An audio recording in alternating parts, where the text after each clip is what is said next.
Hello and welcome, and in today's video I'm going to share with you the 10 best ASA tames that you need right now. So let's get into it. In at number 10 is the Raptor, and this was first showcased in an image in a community post for ASA.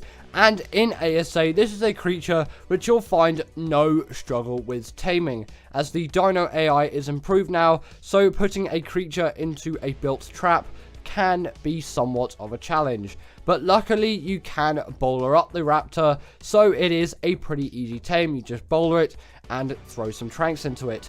Or if you wanted to, you can always go the route of the baby dino, where you need to kill the two parents, and then you can just insta-tame that baby dino, and they'll raise really quickly. That is definitely an insane feature, which I think at some point Wildcard is going to have to nerf, because it is way too OP, and I don't know if all creatures out there do have baby forms, but if there were like baby gigas, that would be a little bit on the OP side, as it is significantly easier to kill a giga than it is to tame one. So if you just had to kill a giga to then just get yourself a tamed giga, that would be absolutely insane. Next up, we have the Uti, or Utirannus, or furry T-Rex. And for this one, you will notice for the first half of the B-roll, my view distance was set to medium, so its face is a little bit deformed. If you are thinking of larger creatures and recording B-roll in ASA, you'll probably want to turn that view distance up to high, as view distance does work very differently in this game to ASE. In terms of the UT's use though, this thing is by far the best creature out there for doing any kind of bosses, and you may not be concerned with bosses yet because it's still very early into ASA, and I know loads of people are taking their time with ASA, and I'm definitely one of those people as well. But when you do need to do that boss, these things are going to be insanely crucial in actually defeating that boss. And if you want a few creatures in terms of killing bosses, tame yourself a UT, tame yourself a Daedon. For the Broodmother, use Megatheriums. For the Dragon, use Theres. And for the Megatherium, you can just use Rexes, Spinos, any form of larger carnivore. But the UT essentially is going to do the buffing of those creatures to make your creatures which are fighting that boss just even better, which is something definitely to look forward to. And just before we continue, make sure to like and subscribe, as it really does help me out. Now, the Baryonyx has always been a favourite creature of mine. In terms of the Barry's use though, this is by far the best creature out there for caving, and it is the best creature out there for caving in ASA, as you have literally no other options like the Shadowmane, which you'll find on Gen 2. But apart from caving, the Baryonyx is an extremely useful creature as well for just killing things in the map. The Baryonyx is actually an extremely versatile tame, which can kill things up to Rexes and Gigas pretty easily, as long as obviously you have a high level. You can't get away with a level 5 Baryonyx absolutely decimating through Gigas, but it did a pretty good job at killing this Rex, and this Rex was a high level. I think it was a 135 or something like that, and this Barry is about a level 80. Either way, it does deal a lot of damage, and compared to some larger carnivores, it has a significantly higher amount of mobility, which is something which is extremely useful again, because the Rex is very rubbish when it comes to its turning circle. Now, the Theri, or the Tickle Chicken, or Freddy Krueger, is an extremely good tame, and I've mentioned it before in being extremely useful for killing the dragon. And the reason for that is its fire ability does a significantly unfair amount of damage to carnivores, but it doesn't to herbivores, and the Therizino packs an immense amount of damage when it comes to being a herbivore. And it can also harvest dead bodies as well, which many other herbivores can't do. It's great at harvesting wood, it can harvest fiber really well, it can harvest berries really well, but you are going to need to level up that weight if you're using this thing for a lot of wood gathering. And in terms of that ability there, which we looked at in terms of its gathering fiber, that's why it's called the Tickle Chicken, because it kind of does a tickly movement with its fingers. In terms of its other uses though, this thing is also an extremely great travel mount, and it will get you everywhere in the Ark map with absolute ease. It deals an immense amount of damage to things, it travels pretty quickly, and you will not feel unsafe on this thing at all. This is actually one of the safest creatures you will find out there, and one at some point which is definitely worth the tame if you can get it into a track quite easily, as Dino AI now is significantly improved. Now, it seems a little unfair to put the Stego above the Theri, but it is an extremely useful thing to have, and in my opinion, it does deserve to be above the Theri, as especially at this stage in your ASA progress, you're probably going to be more looking towards taming a Stego than a Theri. Either way, in terms of the Stego's use, this is a great berry gatherer, of course, but it's great at gathering wood as well, and it's great at sticking up a fight. And if you're on a PvP server, now that servers are somewhat kind of fixed in ASA, these things are actually the best creature out there for doing any kind of turret soaking. And they have rider protection as well, which I'm pretty sure only the Megachelon has as well, if the Megachelon even has that. And the Megachelon isn't on ASA at the moment because that is a Gen 1 creature. But you're definitely going to want to level up the stamina on this thing, as its stamina is pretty poor, to say the least. But it is very, very useful, and for the things you're going to be using it for, it's not really going to be a creature which you're going to travel across the whole map with. And if you are, then be prepared to be significantly more annoyed at Arc when you finished than when you started. But either way, that is an insane commitment. And it also does deal the bleed ability when it can grapple onto a creature with its tail. But for some reason, I couldn't do that properly, even though I did use the other attack. But its normal attack does do a significant amount of damage, and the Stego definitely deals a very reasonable amount of damage. In at number 5 is the Thyla, and there is a lot to say about the Thyla. This is a really, really useful tame spawning in the Redwoods biome, which can be a bit of annoyance, and especially considering how much foliage is in the Redwoods biome now. This thing is even more dangerous than it was in ASE, as it is so hard to actually spot one of these things, especially with all the fog and the volumetrics. These things are significantly more dangerous now. And thanks to ASA being a bit buggy, their wall climbing abilities aren't as good as they used to be, but I'm sure that'll be fully fixed at some point. In terms of their uses though, these are really, really great carnivores, dealing that all famous bleed ability, and they are great travel mounts as well. These things have immense speed, they can jump, they can climb walls, if the wall actually kind of lets you climb it. The walls at the moment are pretty rubbish, and with the floating rocks, you know, this is the ASA graphics we really needed, right? All of the bugginess, but when it does work, is an extremely useful ability. And again, it can travel really fast, it's really efficient at traveling across the map, and the fact that it can deal loads of damage, that is really nice for a travel mount to have, as many other travel mounts which are very effective, like you could say the Gallimimus, if you're even gonna bother to tame that thing. Those things don't pack a punch at all when it comes to damage, and it is really useful when they can, because many of Arc's creatures do want to kill you. That is the thing that Arc creatures want to do. And also, it can climb redwood trees as well. It can pretty much climb anything. Right, now we have the Rex. And if you've only played ASA and you've never played ASE, then the Rex is probably going to be a creature which you're really going to look up on. And pretty much every Arc creature at some point does want to tame a Rex. A Rex is such a cool creature, capable of so much damage, and you even get an achievement for riding it as well. And it is really, really great at killing alphas. If you don't know what alphas are yet, they're essentially buffed version of creatures which you can get pretty good loot and XP out of. Don't try taming one though, as alphas are sadly untamable. But to be honest, that would make the game a little too OP in my opinion. If you could tame like alpha Carnos and alpha Rexes, that might be a step too far. In terms of the Rex's abilities though, it doesn't really have an ability, but in terms of its use cases, is how I should have worded it, this is by far the best boss creature out there. Unless you're doing the dragon boss fight, use those for that, do not use Rexes. It will either, you will be able to win the boss, which is actually quite rare on Rexes unless you've got good Rexes, or you'll just lose it and lose everything. Just use Theris, please, please, please.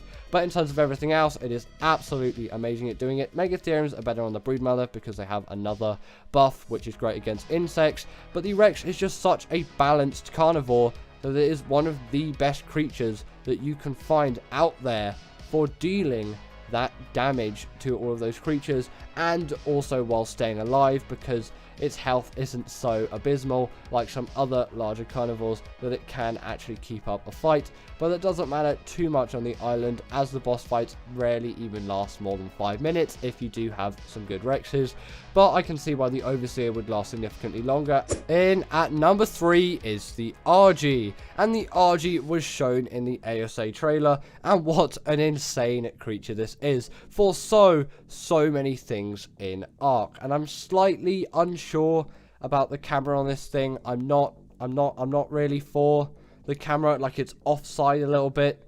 Wildcard, bring back the old RG camera, but it still doesn't make it any less useful. This is by far the best creature out there when the game actually decides to run properly, to gather all kinds of metal and things like that. Obviously, it can't gather the metal, but it has the weight to facilitate you actually gathering all of it. And if you get a good level, you have yourself some insane weight, and with obviously the weight reduction it has on metal, crystal, and obsidian, and I think other resources as well, you'll have a blast of a time on it. And it does have a couple of nice cool abilities to go along with it too.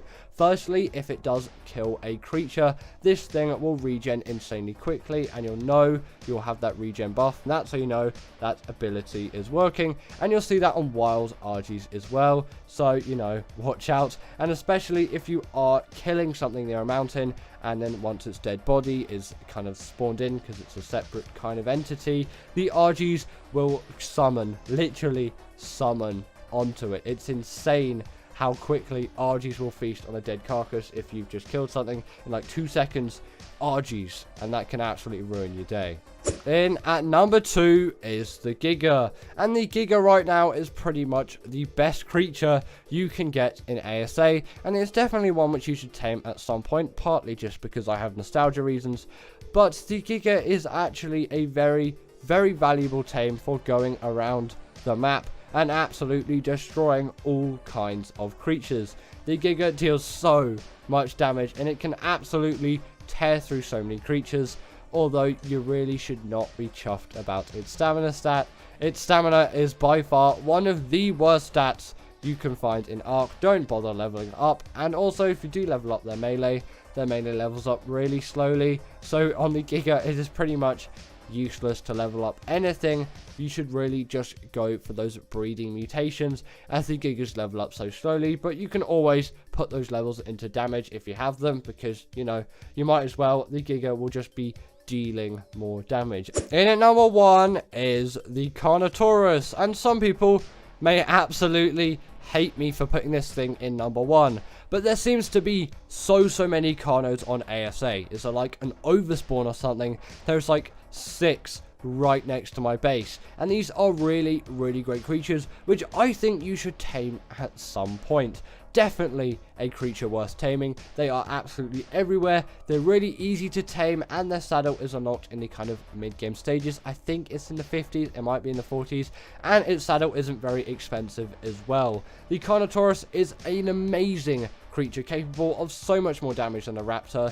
I think it's faster than a raptor as well. It seems faster, and it is so much more powerful than a raptor. It has decent weight, unlike a raptor, which is a really good thing to have, and it does have the bleed ability as well. It is capable of dealing so much damage to creatures, and it has a really nice health stat, a really decent stamina stat, decent speed, decent weight, insane damage, and with that bleed ability it deals even more. The Carnotaurus is definitely an insane creature, which although does not have the pack buff, would actually be pretty great for bosses as well, but maybe just on Gamma. I probably wouldn't bring these things into alpha fights, but they're just really great tames. Tame yourself a Carno. In my opinion, they're just so abundant, and they're so easy to tame, and they're just so good. It is 100% worth your time at some point to tame yourself a Carno. In at number 10, we have the Rock Drake, and in my opinion, this creature had to make the list, as it is an absolute cheese on Arboration for defeating Rockwell, and although maybe that's not the biggest percentage of all Ark maps, only being one of the main maps, which I think there are like 6 or 7, but still, I think considering how easy that boss is made because of this creature, it deserves to be on the list. And also, it's just is a great creature apart from that, but there's not really many other uses on other maps for this creature. You can't really use it for other bosses, and also just transferring from Arboration can be a huge pain anyway, so you always want to be quite careful with that. But considering these creatures being just so great for doing any cheesing of the Rockwell boss on Operation, I think they just had to make the list. Although yes, more of a rare case, still to me it really does just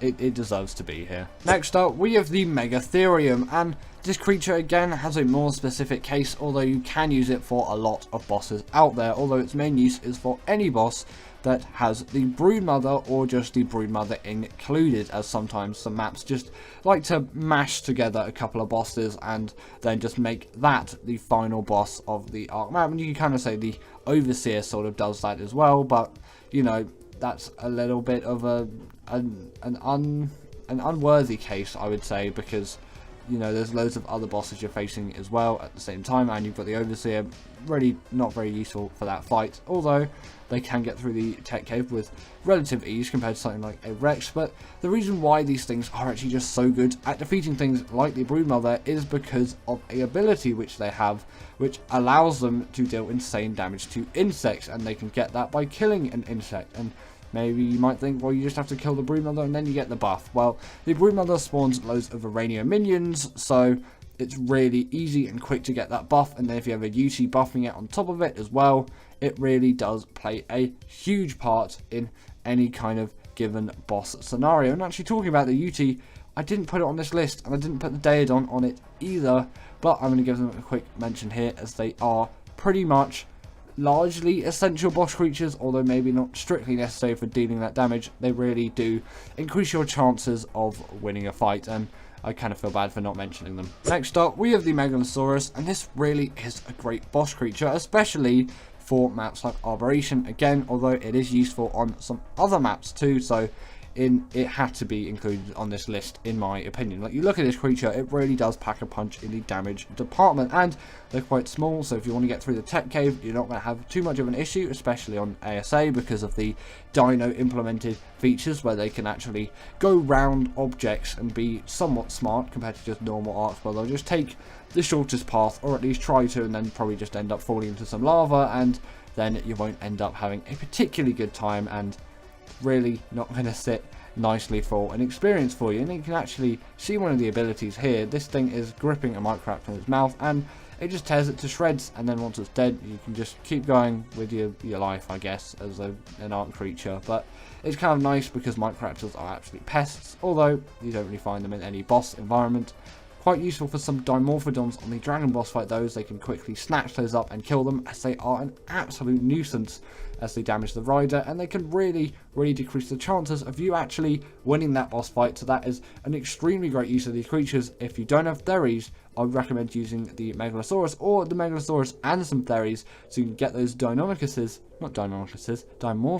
very different creatures, taken out while still being able to not have all your creatures die because of the incredibly OP fire buff, which really does hurt any kind of carnivorous creature. Speaking of the Theri, in number 7, we do have the Theri, and I kind of talked about the rationale behind this creature being here, and it is really great for the dragon boss fight, or any boss fight that has the dragon in it, of course, as it's gonna have that fire ability, which is not going to be particularly friendly to any carnivorous creature, but also this thing saddle does unlock at level 69.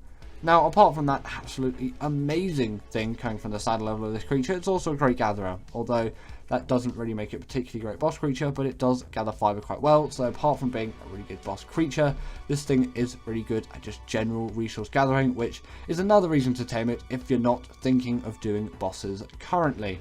And it doesn't really matter what map you're on, if a Theri spawns there, they are going to be extremely useful, as they do spawn on every map, I'm pretty sure.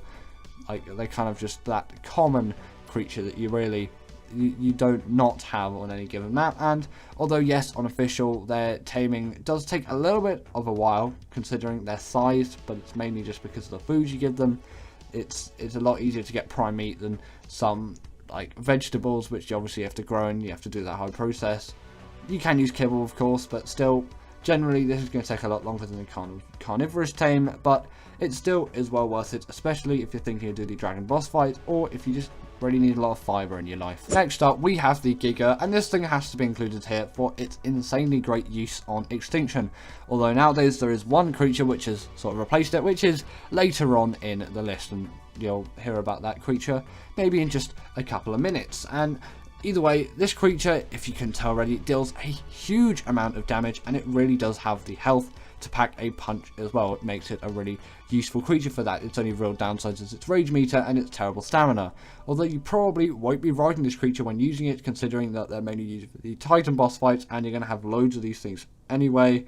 And you might be riding something like a mech, or maybe just another equivalent creature, although you can end up on Gigas at some point. You might want to use the UT to buff it up, although you really don't want to get near that damage zone, as that UT is going to die very quickly. And if you're doing the Desert Titan on Extinction, you're going to want to use a Quetzal instead. You really can't use Gigas for this thing. The Quetzal is the best creature for it, so I'm going to give it a slight mention here as well, although it's pretty much only useful for that boss fight. And you can kind of say the Moser is really great for the Moda boss fight, the same as the Megalodon, although they're in extremely rare cases, and they're not even the main bosses of the map, apart from obviously that previous example. But the Moda isn't the main boss of Genesis Part 1. In at number 5, we have got the Spino, and I know I've already talked about it earlier, but I kind of want, if I was to put the UT on this list, I would put it in at this spot, as I think all the creatures past it the better, but it's kind of on par where the Spino is. It's just, you're quite limited when you've only got 10 creatures on the list, and maybe I should have spent a little bit more time